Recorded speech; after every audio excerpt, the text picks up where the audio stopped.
All right. Did you kick us off already, Chair? No. No, we are admitting everybody right now. Cool. So I'll just give it a second for everyone to get in here. And everyone that is speaking should have access to share their screen. Okay, so welcome to the West Virginia Entrepreneurship Ecosystem May meeting. We are a week late than usual. I hope everyone went out and voted. We have the Secretary of State's office on here today. Hey, Mike. Hope everyone went out and got to share their opinions for the election. But we are very excited to get back in action. We were out for April for Bridging Innovation Week. And Amber, I know you were going to share a couple of thoughts and a little bit of a debrief about Bridging Innovation Week. Yeah, we just wanted to, say again, thank you for everybody that participated in that. Would love, as I'm just giving kind of a look at the metrics that we had an impact on, if you want to share your thoughts, if you did attend in the chat, and if you have any thoughts on how we could improve or activities you would like to see for next year, please drop that in the chat as well. We are actively taking that, our follow-up data, from the follow-up survey and kind of showcasing that. So if you did have a chance to be there, or if you weren't there and maybe have a thought on something that could be beneficial from an annual convening, please drop that in the chat for us. Overall, we had over 1,000 people attend across the week. In fact, we had 1,024, if you want a specific number for that. And we awarded over 400,000 across different activities. So it was just a fantastic opportunity, and we want to say thank you to everyone that made that possible. That 400,000 went straight to entrepreneurs. So Tara, anything you want to say on the competition side of things? I think Ignite really is the the Ignite and Hayhurst were the big money. I had $12,000 for kiddos, which I'm really pleased about, but anything you want to say on your end? I would just like to say thank you. I know many of you were there, you were involved, whether you participated, you coached, you judged, you were just supporting, you invested maybe. We're really excited. So the next piece of this is Startup World Cup. We will be sending Mooter Health to represent the state of West Virginia and California in October. So anyone that would like to come, I have worked with the Startup World Cup team, and they are going to waive all the registration fees for anyone from the state of West Virginia that would like to go and support. So I am working on that now. So email me or private message me if you would like the code to attend Startup World Cup in October. Perfect. All right. Well, then I think we'll dive straight in again. Any feedback on that would be highly appreciated if you want to drop that in the chat, or if you just want to kind of say something that you enjoyed about it. But if not, we hope we see you August 7th through the 11th in the Eastern Panhandle. We'll be hosting August. That's when I'm due. That's when my baby is due. Everyone's not ready for August. Thank you. No, we're not having bridging in August. April 7th through the 11th, 2025 in the Eastern Panhandle. So we're really excited about that. Without further ado, I will throw it over to our partner spotlight. We're really thrilled to have the United States Securities and Exchange Commission on. So TJ and Julie, you want to take it away for us? For sure. Thanks, Amber, and good afternoon, everybody. First off, congratulations on that event y'all just went over. It sounded like a great one to be a part of. But yeah, as Amber mentioned, I'm TJ Collins, and I'm with the SEC Small Business Advocacy Office. And so we were just joining quickly today to tell you a little bit more about our office, because kind of as our name implies, we advocate for entrepreneurs like you, small businesses, their investors, and we have a special focus on diverse women and rural investors and entrepreneurs. So we feel like, y'all's group's right in our wheelhouse. So we often hear that a lot of entrepreneurs don't necessarily know about our offices or our resources that we have that can help you all. So we just wanted to share those and let you know we're out there in case you need anything. And in this early quick 5 minutes, I'm going to share my screen real quick and show you some of our education resources that we think that you all may find interesting. That's a big part of our mission, is reaching out and educating entrepreneurs on all the legalese that you may hear in the capital raising world on the SEC. So as I share these resources too, we're going to put this information in the chat. So no worries, you don't have to write it all down or remember it right away. It's publicly accessible and free. So share real quick.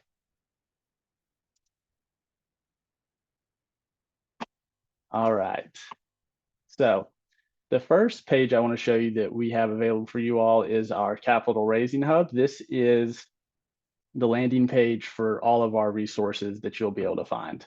On here, you'll see kind of a laundry list, everything from kind of a funding roadmap to glossary terms. We have a lot of educational videos that you can watch.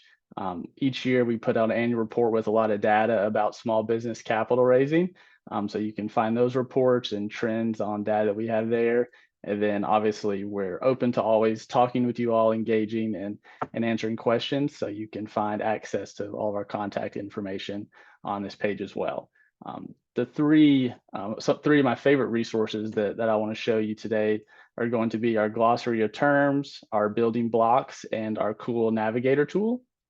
So the first one is a glossary. It's exactly as it sounds.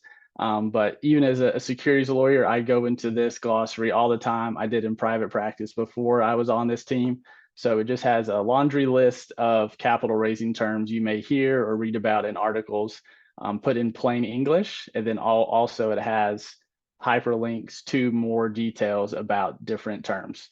So you can find anything about different fund definitions. You can learn about accredited investors. It can talk about blue sky laws if you're focused on your state information. That's all there in our glossary. Going into even more detail on these terms, what we have are our building blocks. So what's really cool about these is it takes probably common questions you may receive as founders or things you're considering in your business growing process. Like, are you ready to raise capital from investors? What's the difference between families, friends rounds, investor rounds, angel rounds? Those are all there. If you're a little further on in the process, you can kind of delve deeper into what is advertising, what is general solicitation, how do broker dealers get involved, and if you're even at the further end of the process, we have information for late stage capital raising. So talking about the private markets and what it means to be public. But for the very early stage, when you're thinking about just raising that equity capital, our navigator tool, which is the third educational resource I'm going to highlight. It's fun to play with. It's fun to give you a lot of cool information. And so what it will do is it will navigate through 8 questions from have you started a business all the way to what capital raising exemption you should use. So the first question, I'll run through it really quick. If you have a business already set up, if you said no, it would send you to probably your Secretary of State's website, talk about some SBA resources. If you have thought about other resources before external equity capital, you can hit not yet. They'll talk to you about loans and grants. If you hit yes, they'll then jump into all the capital raising pathways we have at the SEC. So you can hit not yet, pick an amount that you would like. You can talk about if you want to have all of your investors in-house or if you want to generally solicit or advertise to them. And then also if the investors where they're located, say they do go out of state, and also if they're accredited or not, you can put yes or no in each one of these plain English questions. And then after you go through the tutorial, the pathway, it'll recommend the different capital raising exemptions that you may find useful. So those are our kind of key resources we have for y'all. But like I said, in the chat, we'll have these on there. We'll also have our contact information. So we'd love to hear from you all. And if you have any questions about this content, capital raising questions in general, or resources that we could create to be helpful, just reach out to us. Great. Thank you so much, TJ. We appreciate that. And Julie, thanks for putting all the information in the chat. So we appreciate the partnership and looking forward to moving forward with you guys. Sure. All right. Next up, we have a question to the entrepreneurship ecosystem. I actually had about 5 different people reach out since Bridging Innovation Week and have asked specifically about legal services. So as many of you know, the WVU Law Clinic used to exist and it does not anymore. So Taryn, I'm going to turn it over to you to ask your specific question coming from the entrepreneurship side of this. Okay. Can you hear me okay? All right, cool. Hi, everybody. Just real quick, I just want to thank you all for an awesome time at Bridging Innovation. It was my first time, and I definitely appreciated all the different conversations and sessions that we had, and especially appreciated the winnings of Ignite West Virginia. So that was great too. But one thing I had reached out to Tara was asking about, I was meeting with a patent and trademark attorney and about trademarking curated wonder as the name, or, you know, whatever it may be. And they had said, hey, before you do that, you should see if West Virginia, any of the economic development agencies and things around the state may have technical assistance funds that can often be used for this. So before you actually apply for anything, you should see if you could get, you know, any of that or apply for any of those type of funds or grants. Because obviously if you start the process, then you wouldn't be able to use those funds against it. So that was kind of my main question. If we know of, you know, whether there's agencies or there, you know, is different folks around. I'm personally in Morgantown, so Mon County. So if there's something specific to that, but I guess I'll ask the question for everybody because there may be, you know, things like that across the state. So that was my first question. And then I know, Tara, I didn't ask if I could ask a second one, but I'm going to anyway. So I'm also part of ACRE, which is Alliance for Creative Rural Economies. It's a cohort in Morgantown that is put on by Bridgeway Capital. I think I saw Adam Kenny on here earlier, but it's a brand new cohort in Morgantown. And we had a really awesome session about taxes from this company called Sunlight Tax, and everyone loved the session, felt like it was super educational. However, she doesn't offer actual services to do your taxes. It was just more of educating us on it. And there was definitely an ask. So I wanted to ask on behalf of my cohort, if folks know West Virginia accountants, tax accountants that will actually provide services and sort of specialize in small businesses or artists, creatives, entrepreneurs, to help with kind of some of the nuances, or, you know, maybe there's, you know, tips and tricks that can learn, because often we are doing a million things, so we don't have time to know all the details of the tax laws and things like that. So those are my two. Thank you.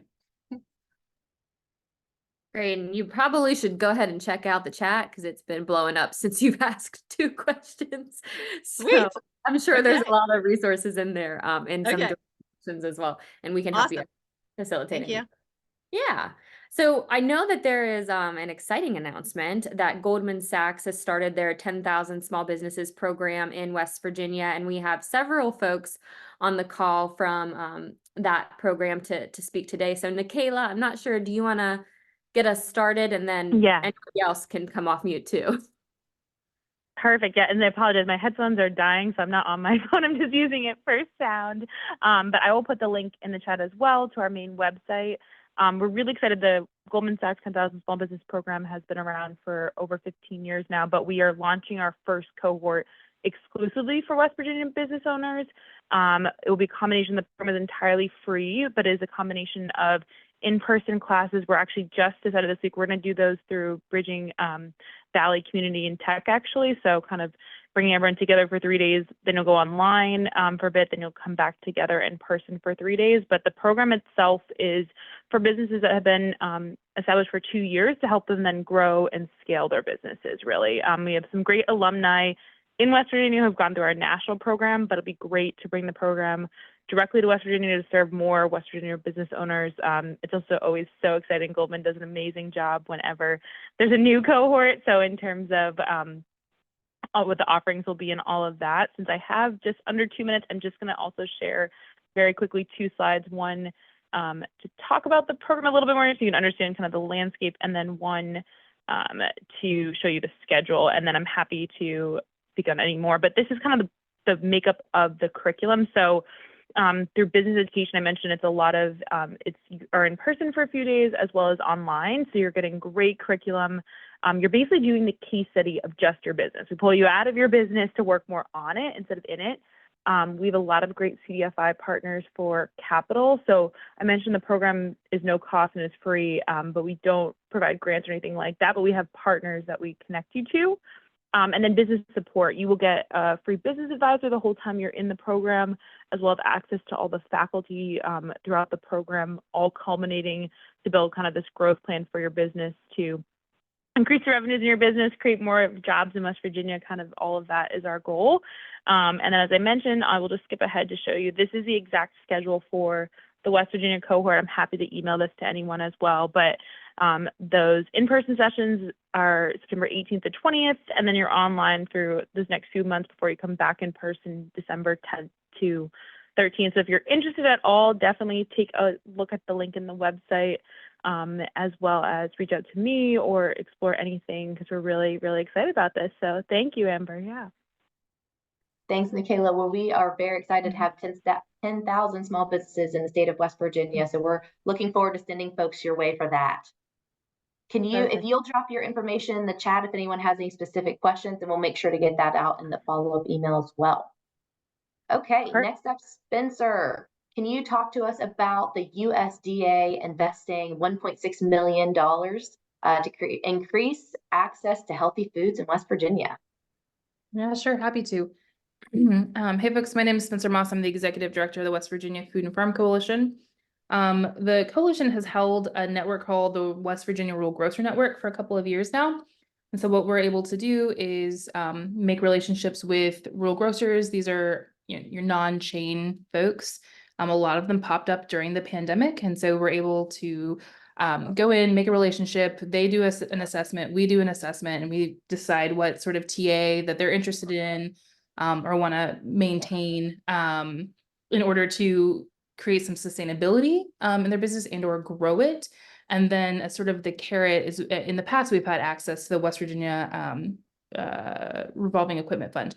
So moving forward with this Healthy Food Financing Initiative Partnerships Grant, is Food and Farm has partnered with a handful of entities, but of note, Partners of Community Capital, CDFI, out of the Eastern Panhandle.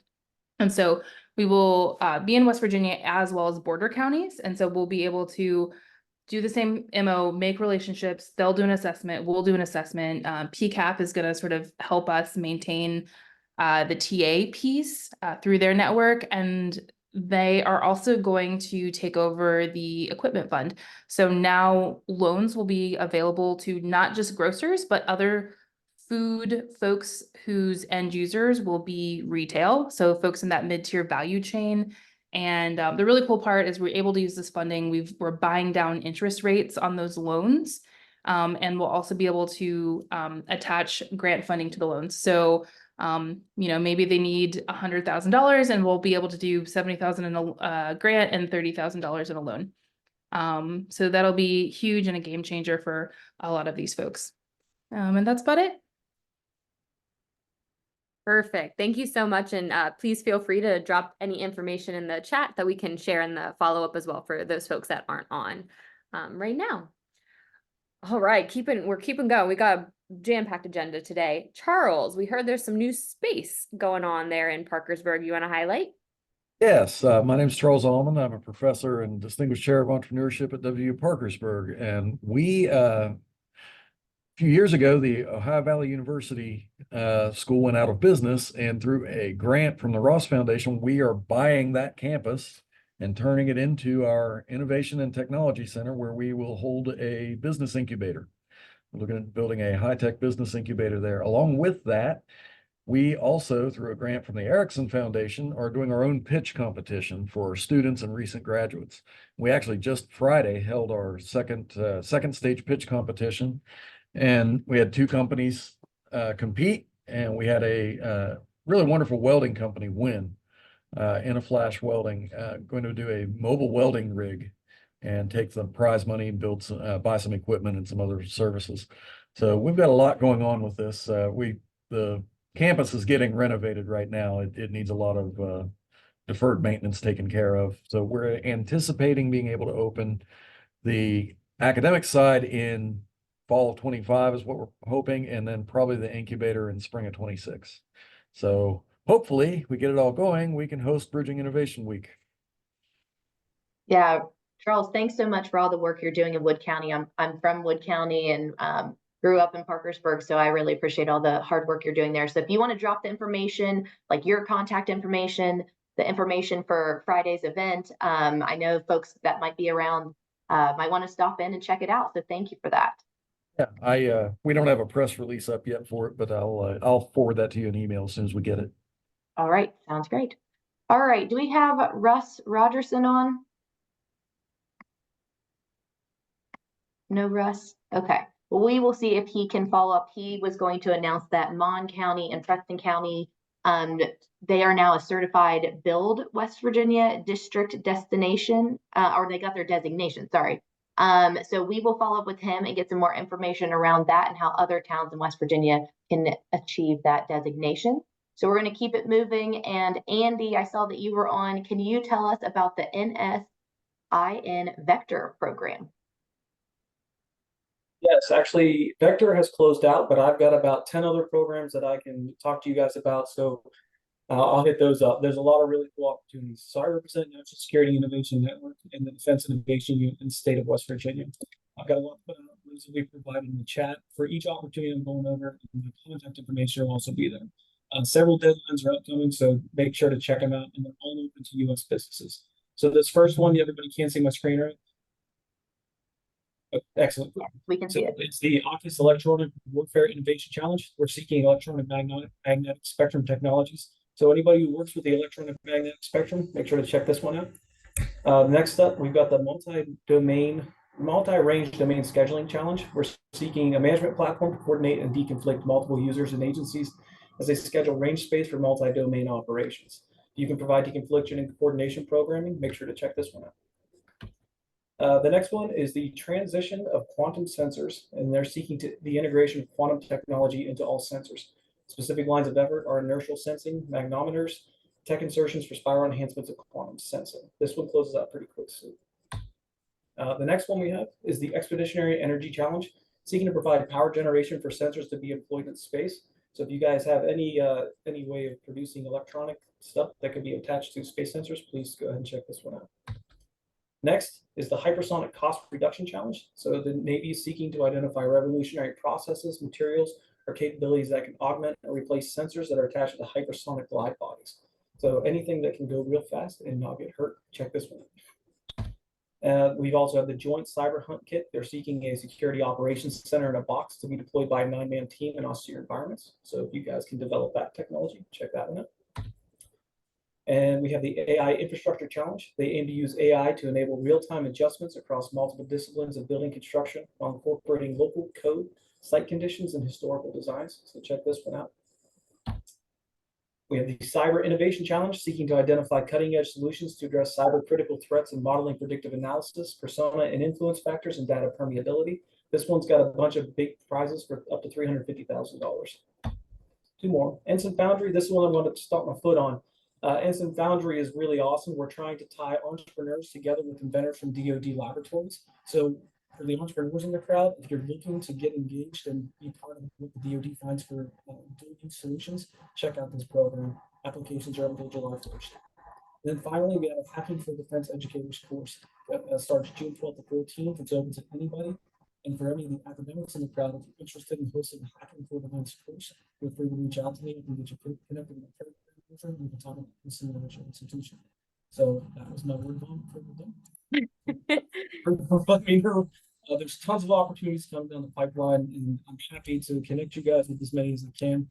I'll put everything on my contact information in the chat, my LinkedIn newsletter, also highlights a lot of these things. So thank you guys for your time. Thanks, Andy. I mean, I don't know how you managed to get that at a little over 2 minutes. And if you want to share those slides with me, we can also insert them if that would be possible as well. Yeah, I'll shoot you everything. Yeah. So speaking of this very scientific, highly technical opportunities, we have NASA on next. So Jeanne, you want to talk about NASA Glenn Research Center? Yeah. So can you hear me? Yes. Okay. I'm going to try and share my thing here. For being so technical, I just got a computer refresh today, so this could prove to be more difficult than I want it to be. But we'll see what we can do here. Can you see this slide? No. Not yet. Now you're screen sharing. Okay. So my name's Jeannie King. I'm from the NASA Glenn Research Center Technology Transfer Office in Cleveland, Ohio. And so part of one of the work that we do in our outreach is to introduce ourselves and some of the goals that we have in our Tech Transfer Expansion Department, we call it. So we're looking to kind of empower regions and universities by introducing NASA, arming them with some of the knowledge, the partnership opportunities, and some of the resources that we have to open the door to collaboration and future activities. So as NASA Glenn, we have subject matter expertise, intellectual property, facilities, and then other services through the people that are working here.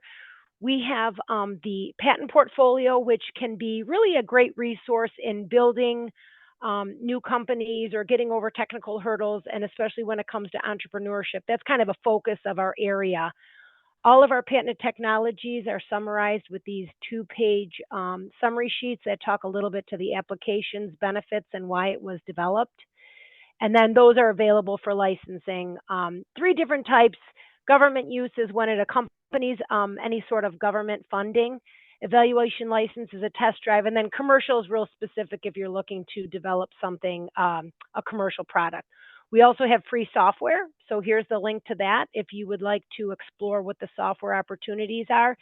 And then this is just an opportunity for some of the funded and unfunded opportunities that are available for universities in orange, white for everybody. And it's a 2-page. So the basic gist of me introducing myself today is if any of this sounds of interest to you, please feel free to reach out to me directly. There's my email there, and I can throw it in the chat. Just trying to get the message out, especially as a neighbor of Ohio. We would definitely be interested in kind of working and being a resource to West Virginia. I actually was there in Morgantown in March, loved it. So I hope to come back soon. And I plan on the bridge innovation. I would love to see that too. So thank you for having me today. Awesome. I love it. Yes. If you could just drop your information in the chat, and if anyone has any specific questions, they'll reach out to you directly. So thanks so much. Okay, Perfect. Ariana, what can you tell us about some right to start data? Ariana? No, Ariana. There she is. You're on mute. Oh, sorry. Hi. Hi. All right, let me share my screen 1 second.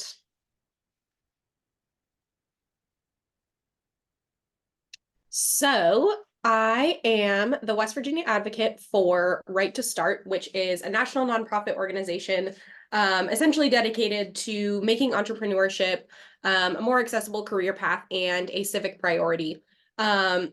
We just recently obtained some really awesome data from GoDaddy, and it shows some really cool growth in West Virginia that I want to share. So this specifically goes to micro businesses.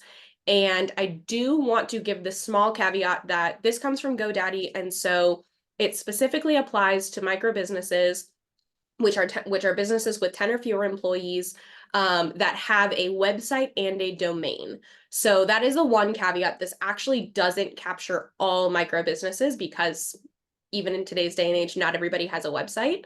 Call me if you need one, but still really awesome data and shows some really amazing growth in West Virginia. So micro businesses are any businesses with 10 or fewer employees.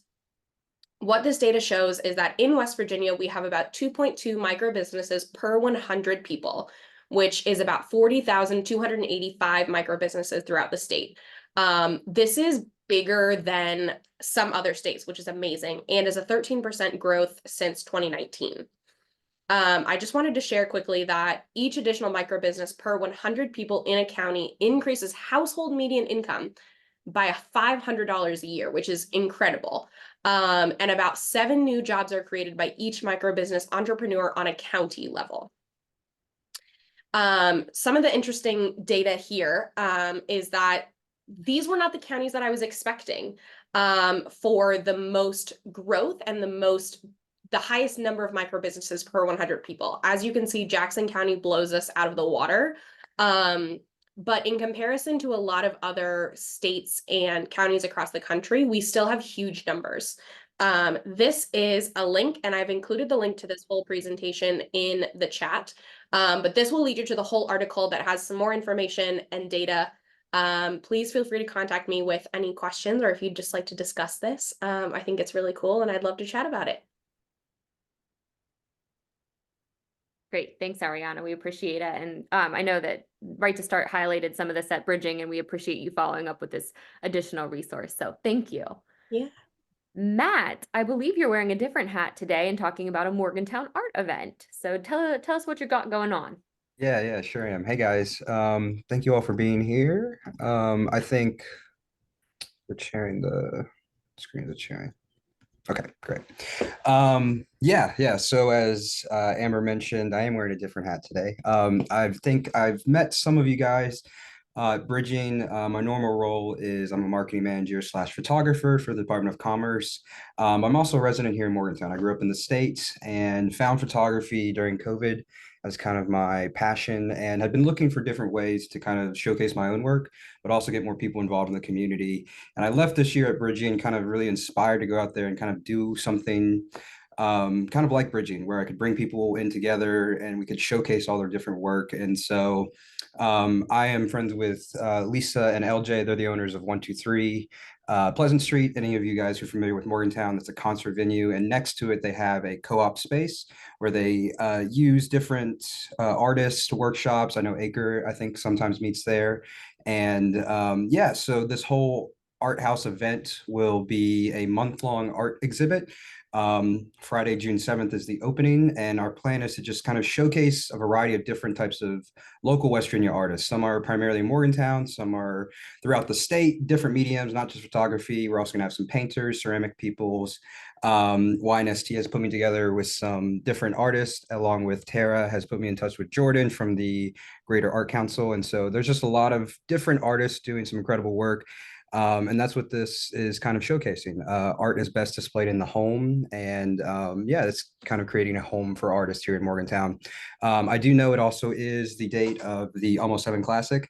So for anyone who cannot make the opening night, there will be a closing event on Friday, June 28th. But anyone who is not going to Almost 7, I definitely recommend you guys come check it out. We're on Instagram, arthouse.wv. And yeah, keep a lookout for information. The idea of the first opening is just let the art speak for the artist. And throughout the month, we're going to showcase on social media, sharing a little bit of backstories about the artist for the closing, and then reveal the artist on the closing date at the end of June. Thank you, Matt. I appreciate you sharing that. It sounds like there is a lot of momentum going on right now between Ripple and Acre and all of the art entrepreneurship things going on across the state. So thank you to everyone that's been involved in those. Okay, next up, we have an entrepreneur ask. So Laura, I'm going to turn it over to you for 2 minutes to talk about Battle Buddy Bear and the support that you're looking for. Yes, so thank you for the wonderful opportunity for, I was also part of West Virginia Ignite, and so thank you for the opportunity. And I did have a little bit of grant money, so I was super excited about that to get started on. So Battle Buddy Bears is a emotional support companion that mirrors the child's medical condition. And so the ask is, I am needing a software developer to help me get this off the ground to help children. So what it is a teddy bear, and inside of here, I can see that this would be opening up and then have a box inside that would be some kind of computer box or something like that. And so anytime that, if the child is sad, then there'll be a touch sensor here that will be able to sensor the bear, exactly what the child, is feeling that day. So if they put on the sad face, then the bear will be able to talk to the child, through, what they're feeling and stuff like that. So there'll need to be and also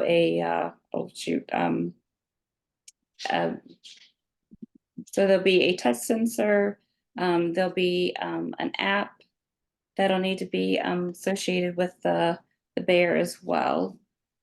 So what kind of, you need an engineer? Do you need, what type of person would it be able to help you get to what you need to accomplish, Laura? A software developer. Okay, so in the chat, we need people that know software developers, and then maybe an app. So you need the app developed, and then you also need the sensing done. Is that correct? Yeah. So there'll need to be a touch sensor on this part here. Okay, so if you could just drop that in the chat, those asks of the different types of people that you need help from, we'll see how the ecosystem can help support that. Okay. Thank you so much. Perfect. Thank Amber, you. I got to watch the pitches this year, so congratulations, Laura, on your accomplishments with that. All right, Coop, where are we going? What are we doing at the Almost Heaven Classic? I know my husband's back for vengeance, trying to win this year. What do we got going on? Yeah, absolutely. Hopefully so. So, yeah. Sorry, I'm in my car here. But and also good to see a lot of familiar faces. Actually, see a lot of our sponsors and a lot of our supporting organizations on here. So happy to see you guys. But yeah, so look, my name's Cooper. I'm the founder of something called Mountaineer Media. We're a podcast storytelling agency, but last year was our first ever Almost Heaven Classic, and that's what I'm here to speak about. It's essentially a 2-day business conference event that we think is a little bit unique in that it's meant to have almost a happy hour vibe. We're around a campfire, you're meeting people, you're making deals, you're forming partnerships. The first ever one was in Canaan Valley. We believe we had a $200,000 impact on Tucker County. This event supports not only the small businesses, but also a scholarship called the Almost Heaven Scholarship Fund. But this year on June 7th, it's going to be at Adventures on the Gorge outside of Fayetteville. So I created a discount code. I would love, love, love to see as many of you all there attend the event on Friday night. We're going to have a live panel discussion, the networking, bites to eat. We're actually having a private concert this year by Philip Bowen. Is a nationally recognized artist. He's a West Virginia guy. He's from Montgomery. So he's going to be performing. All of that's going to take place at Adventures on the Gorge on Friday. So come out, meet passionate West Virginians, fundraise your business, meet people, network, the whole 9 yards. The code ECO25 that I put in the chat is going to be a discount code exclusively for you guys on this call. So ECO25 gets you 25% off your Friday ticket. Unfortunately, the golf tournament piece is sold out. We sold out in 12 days last October, and that's going to be at Glade Springs on Saturday, June 8th. So there's still plenty of time, still plenty of room for everyone to attend on Friday. Would love to see you again. It's going to be a panel discussion with Jenna Belcher, Curtis Fleming, and Chris Fussell, and then a private concert outside under the stars in Fayetteville. So thank you guys so much for the chance and spotlight, and hope to see you there. Thanks, Coop. Amber and I will be there. We're really excited to support the Almost Heaven Classic again. So we'll see you June 7th. Thank you. All right. Mike Queen, Secretary of State's update. What's going on, buddy? Can you hear me all right? Loud and clear. Okay. Hey, first of all, on behalf of Secretary Warner, Tara, Amber, and your entire team, what a great conference in Huntington. Absolutely fantastic. We were able to join with our team and be there the entire time, and just absolutely incredible. Anyone who didn't leave there inspired really wasn't listening, right? So congratulations, ladies, on your leadership and everybody who took part. Thank you to everybody that took part in the election. Just to remind everyone that we are always looking for poll workers. If you haven't ever volunteered to be a poll worker, I'd like to challenge you on behalf of Secretary Warner to do that in the fall for the November election. Just call your county clerk or go online, go vote WV.com, go vote WV.com, and sign up to be a poll worker. It's we always run a little bit short on election day, and it's always very important to keep the line short on election day, and we can always use the help. But the real reason for today's update is to remind everybody about annual reports. Annual reports are due by June the 30th. There are over 26,000 companies who still have not filed their annual report. We still have time to get them in. You do not need a third party to file your annual report. Once you're online and sign up for the first time, get your account set up online in the Secretary of State's office. You can do it with 6 easy clicks in the future. So it's easy to do.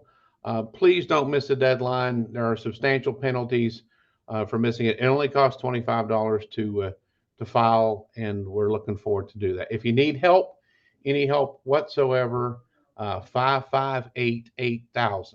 558-8000 is the number, and one of our business and licensing reps will be happy to help you. So thanks again, ladies, for including us in this call. Absolutely. Thank you, Mike, for that update. So reminders, July 1st, don't delay. Last but not least of our formal corners, Mark, you want to talk about Business Link and what we got going on there? Absolutely. Hi, everyone. Mark Burdett. I'm the program coordinator for West Virginia Business Link, which is a service of the West Virginia Small Business Development Center. And before I go through my normal spiel, I do want to introduce to you guys Aiden Smith. Aiden Smith is on the call. He's one of our summer interns this year. He's from High Point University, spending his summer here. He is from Charleston, West Virginia. And if you guys get a chance to interact with him, we would love for you to reach out and introduce yourself. He is being thrown to the wolves here and meeting everybody. And I just saw that we topped out at 98 people on this call today. What an amazing turnout. This is awesome. Great energy. And so wanted a couple reminders. Before I get to the reminders, we do want to formally welcome Goldman Sachs, 10,000 small businesses, as they are on Business Link now. So you guys, resource partners out there, it's a great way to get folks in your network connected to them on Business Link. So use that as a resource. I did drop in the chat our article that we did a few weeks ago announcing the small business.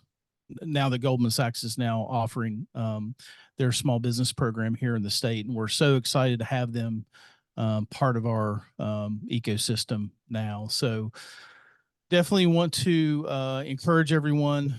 Been doing an awesome job in keeping your events loaded up in the system. We see every single month we increase usage.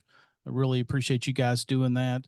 So if anyone has an event, wants to get it promoted on the platform, feel free to do that on West Virginia Business Link. And always looking for articles. You guys have stories to, success stories to share.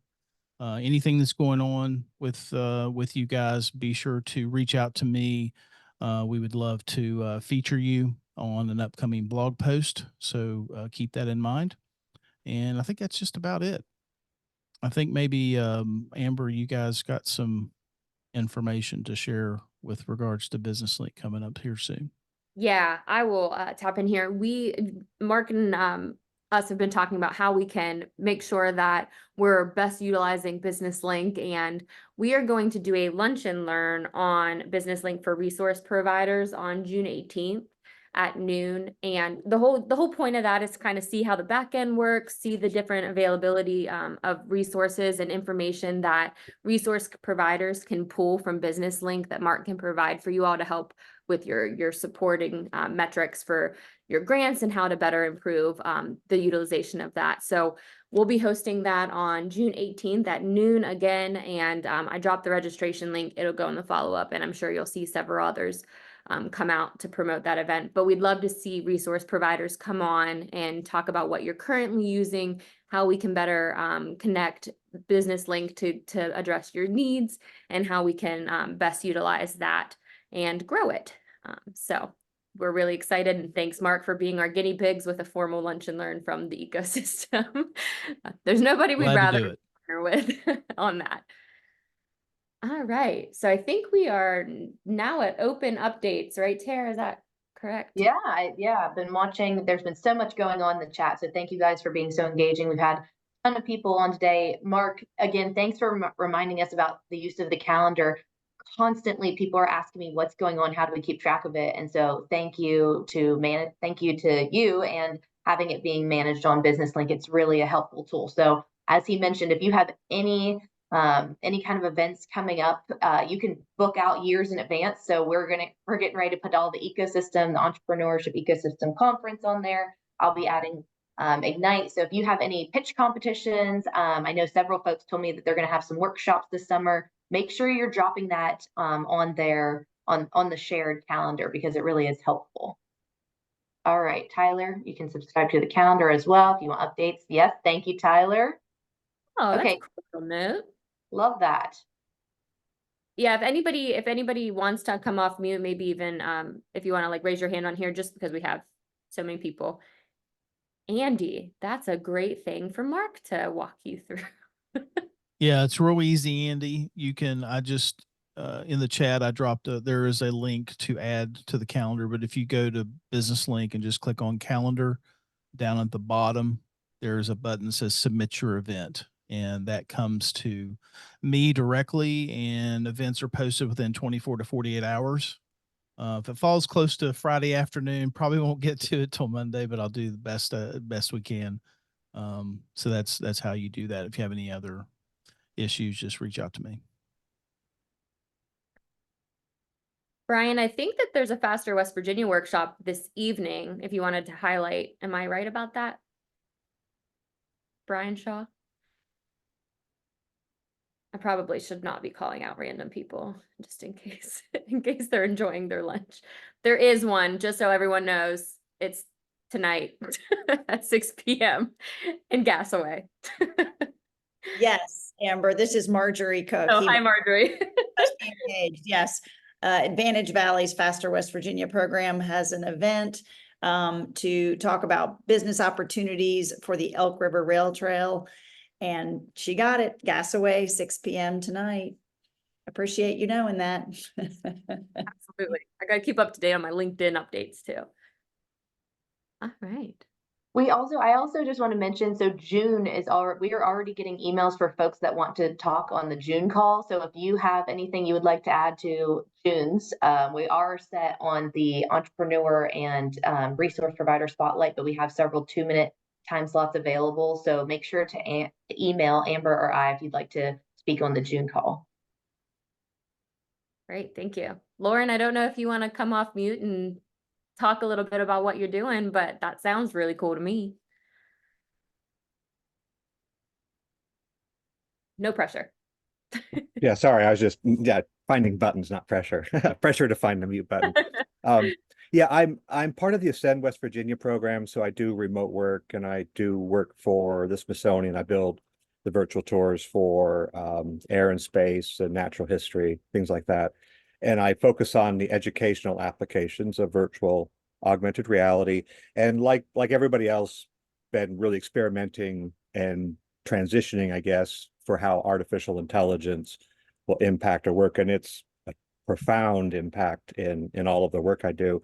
And one of the kind of an R&D project I'm working on is to see how this could be applied to a virtual tour of the state of West Virginia, looking at focusing on historical things like that. You would eventually, for a revenue basis, you would probably use the Google business profile, Google business virtual tours. That is a somewhat of a market out there that people do. So you would bring that in, but you would initially, I don't know, that's just kind of freelancing right now. It's just an R&D project, but would the state provide the cultural? And if you go to that, it's on a slow server, but it's virtualwestvirginia.com. My business site is visualconstruction.com. There's no front end to the virtual West Virginia, right? There's no packaging to it. It takes you right to a virtual tour. And what it is it's shot with a medium resolution. So not the ultimate high stuff that's at the Smithsonian, because that's not economical. So but it's also not the Google stuff, because you can't zoom in and read things. But where AI comes in is that what you see there is Eastern Panhandle, my neighborhood, so to speak, done seeing how fast you could do it. Because to do a virtual tour of the entire state of West Virginia sounds like that's not possible. But so this was looking at, could you do it? And I was able to do, you'll see I've got Jefferson County Museum, the Bell Boyd House, some stuff in Shepherdstown, quite a bit, a number of the Civil War sites. I think, but I went down to New Gorge, Seneca Rocks. So there's around 200 locations in it, but you would eventually expand it out, use high-res Google. So I'm just looking at guidance. I'm a technical person. So when it comes to how would you transition this, would this be an ecotourism? And what I had in mind is, if you've ever been to New Zealand or Australia, they have these apps called Camper Made or things like that. And it's how you find all your little campgrounds and your little spots. And it's a pretty successful tool. So what you're seeing is a website just to scope it out. It would eventually be an application that you'd QR and download onto your phone. So that's it. I don't want to take up too much time. Very cool. And I know outdoor recreation and tourism is a big growth area in the state. So would encourage folks to make that connection and touch base there. All right. Mary, if you want to hop off mute, you're more than welcome. I think I do this every time you put an SBIR workshop in the chat.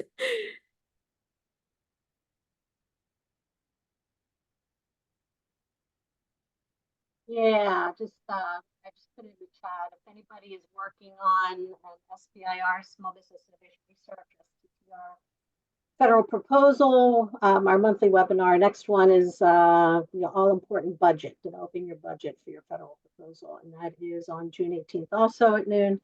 Sounds like a popular Tuesday this next month. Awesome. And I can put my connection info here in the chat in case anyone has questions. But I did put a link to that registration. So. Thank you. Welcome. Thank you. Marjorie, I'm not sure if you want to talk about any of these other opportunities, and then I see Tyler raise his hand. Aiden, how's it going? Do you know where everyone works yet? I'm still figuring everything out, but it's going great so far. So Doing good, buddy. Yeah, Tyler, what's going on? Howdy. I hope you can hear me okay. Please let me know if you can't. Our internet up here is wonky. You're good. Yeah, I just kind of wanted to put out some feelers real quick. Myself and Kim Knopf are working on potentially adding an active duty and retired veteran franchise ownership program here with the military authority. And we're just kind of wanting to put out feelers for any potential partners or potential funding sources to help stand that up. And I will drop my email in the chat. Perfect. Thanks, Tyler. Do you also mind putting just a little language around the specific ask, and we'll make sure that gets in our ask corner as well? Yeah, absolutely. Great. Thank you. Hannah, do you want to talk a little bit about the network and resource fair that the Hive Network's putting on? Yeah, sure. Thanks. So this resource and networking fair is an event that's going to be taking place in Beckley at the historic Black Knight Municipal Park. It's really just for entrepreneurs, small businesses, and community members to come together and learn about the resources and the service providers that are approved by the West Virginia Hive that we will use for our clients for technical assistance. It's basically just a networking event to learn about what is out there to help these businesses along the way to support their ventures. A lot of people come to us with questions, a lot of times not knowing the resources that exist within their communities. So this is just an event to kind of aid in that. Awesome. Thanks, Hannah. Appreciate you sharing that. Sounds great. Thanks. Russell, what's going on, buddy? I see you've got your hand raised, but you're still on mute. Can you hear me now? We got you. Thank you. I hope you're doing well. University of Charleston's Business Accelerator Program at the Downtown Innovation Hub.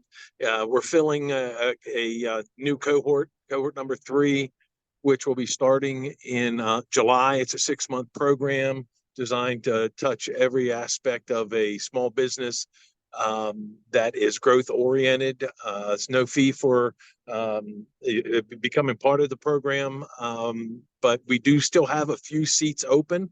So if anyone has a small business that or knows of a small business that could benefit from some specialized services, where we'll touch everything from cash awareness to fostering innovative mindsets to efficient workflows. Yeah, we definitely would appreciate any referrals. Russell, I appreciate you, buddy. I'm rocking the University of Charleston Cup here today. All right. Any other updates? There's lots of stuff going on in the chat. I know we only have about 5 minutes left. If anyone else wants to come off mute. Mary, we've got the Bio Summit.